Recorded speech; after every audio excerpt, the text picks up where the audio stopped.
Welcome to the Simply Safe Dividends channel. I'm Brian Bollinger. I built two dividend portfolios with $1 million each. One with SCHD, the most popular dividend ETF, and one with all the Dividend Kings, which are a group of 55 stocks that have raised their dividends for 50 plus straight years. I wanted to know which approach makes for a better retirement portfolio. So in this video, I'm going to analyze and compare SCHD and the Dividend Kings to see which offers a better overall combination of current income, dividend safety, dividend growth, total returns, and volatility. I'll be using our website, Simply Safe Dividends, to compare these two portfolios that I built. If you would like to try out our website to review your own portfolio or research stocks, I'll leave a link in the description below to our free trial. There's no credit card required or anything like that. All right, here's our portfolio of Dividend Kings. We have a $1 million balance, and I spread that across all 55 Dividend Kings. They each get about a 2% weight in this portfolio. Now, Dividend Kings are a popular group of stocks because they've paid safe and rising dividends every year for at least 50 straight years, some as long as 70 years in the case of this water utility. So a dividend is not guaranteed, but these companies have made it through many market and economic environments with their payouts not only intact, but also growing, making them pretty popular with income investors. It's a pretty diverse set of companies here. We have everything from Lowe's to companies like Coke and Johnson & Johnson. A lot of smaller companies are Dividend Kings as well. We have a few that are under $1 billion market cap here. Some yield as high as 4, 5, 6%. Others yield less than 1%. So again, just a very diverse group of 55 Dividend Kings. And from a current income perspective, they're paying a dividend yield overall of 2.8%. That's good for annual income of $28,000 out of the gate. Now, one of the benefits of putting together a portfolio of individual stocks instead of funds is that their payouts are very predictable. They declare a dividend, they tell you the exact amount, and when it's going to be paid. There's no surprises, and these companies typically pay on the same schedules throughout the year. So it's a very good bet, for example, that a company like Johnson & Johnson is going to pay in June, September, December, and March every year. And we know the number of shares we own, the dividend that they're going to pay based on their current payout rate, and we can forecast our income. And we add it all up and get this schedule. So compared to an ETF like SCHD, this is a more predictable approach. ETFs are rebalancing over time. Their dividends kind of move up and down unpredictably from one quarter to the next. So the income is still solid, it can be, but just a little less predictable. All right, let's compare the Dividend Kings income, that $28,000, to the income from a portfolio of SCHD.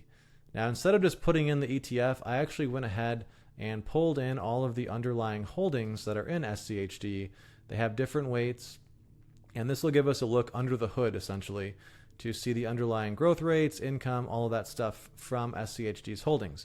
If you're not familiar with SCHD, it's Schwab's U.S. Dividend Equity ETF. I think it's the most popular dividend ETF out there.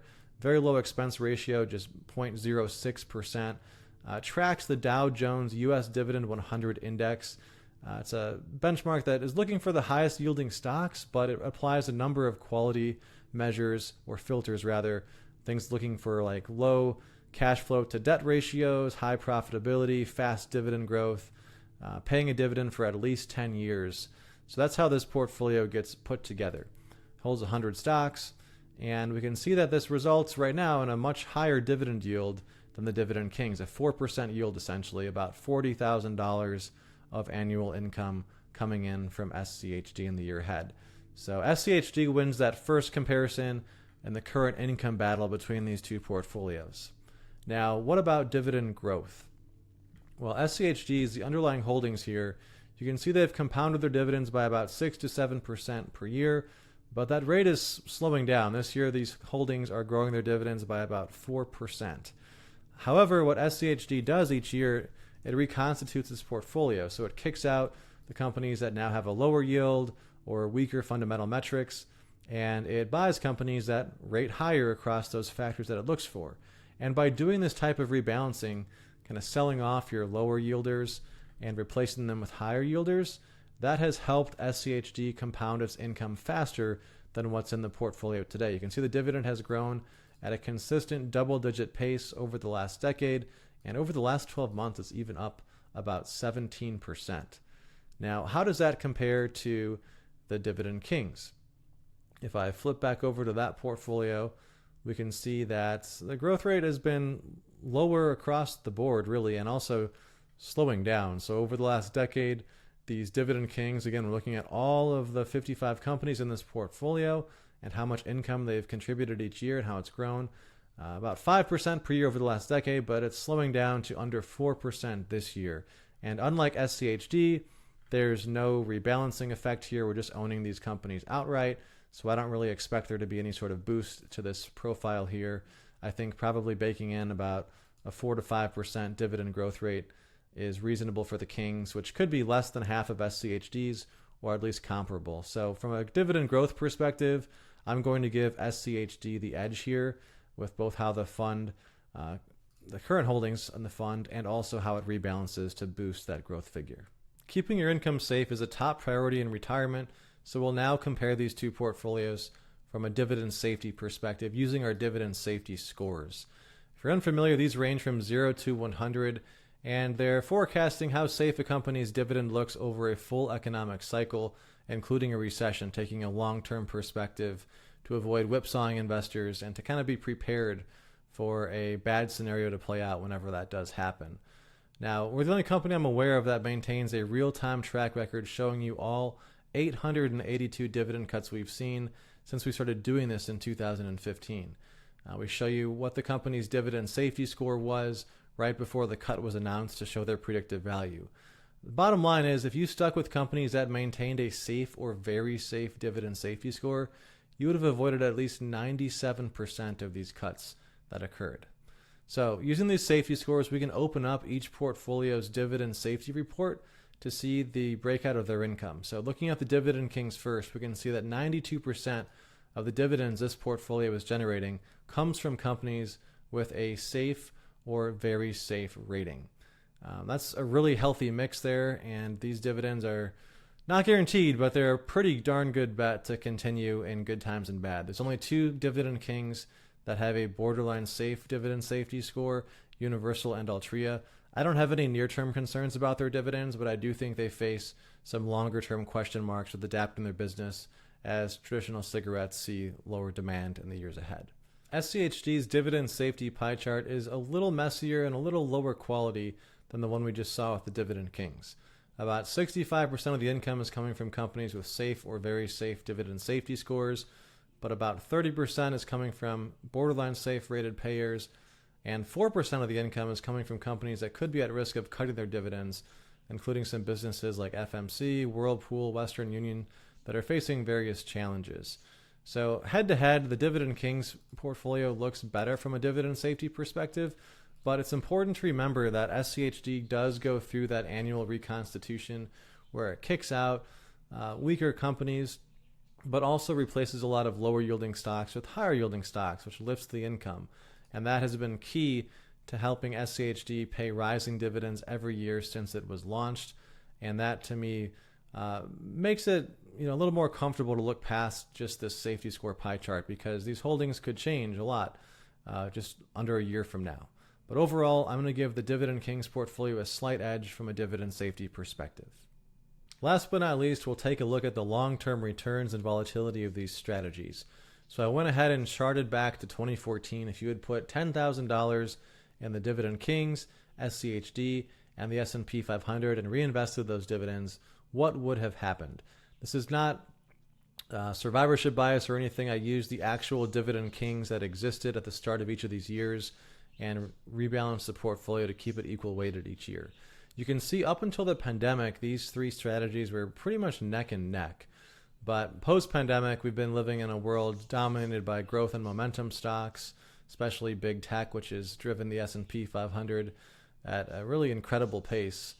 SCHD really had 1 year where it significantly outperformed the Dividend Kings in 2021. It had rotated into a lot of financial companies, energy stocks around this time, cyclicals that really took off once it was clear that the economy was going to be okay and everything was kind of reopening.